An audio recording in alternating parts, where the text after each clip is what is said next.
വിഷ്ണു സഹസ്രനാമം ചൊല്ലുന്നതും ഒരു നാരായണ കവചം തന്നെയാണ്. എന്താ ഈ കവചം എന്ന് ചോദിച്ചു കഴിഞ്ഞാൽ, നമ്മൾ ഈ നാമം ചൊല്ലുമ്പോൾ ഈ ശബ്ദ തരംഗങ്ങൾ അത് റൊട്ടേഷൻ ചെയ്യും, അത് റൗണ്ട്, അത് സർക്കിൾ ചെയ്യും, അത് നമുക്ക് ചുറ്റും സർക്കുലേറ്റ് ചെയ്യുമ്പോൾ അത് നമ്മളെ ചുറ്റും ഉണ്ടാക്കുന്ന ഒരു എനർജി ഫീൽഡ് ഉണ്ട്.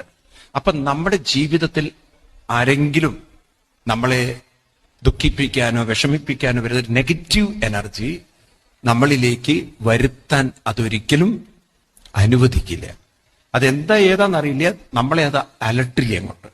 വിഷ്ണു സഹസ്രനാമം ചൊല്ലുന്നതും ഒരു നാരായണ കവചം തന്നെയാണ്. എന്താ ഈ കവചം എന്ന് ചോദിച്ചു കഴിഞ്ഞാൽ, നമ്മൾ ഈ നാമം ചൊല്ലുമ്പോൾ ഈ ശബ്ദ തരംഗങ്ങൾ അത് റൊട്ടേഷൻ ചെയ്യും, അത് റൗണ്ട്, അത് സർക്കിൾ ചെയ്യും, അത് നമുക്ക് ചുറ്റും സർക്കുലേറ്റ് ചെയ്യുമ്പോൾ അത് നമ്മളെ ചുറ്റും ഉണ്ടാക്കുന്ന ഒരു എനർജി ഫീൽഡ് ഉണ്ട്.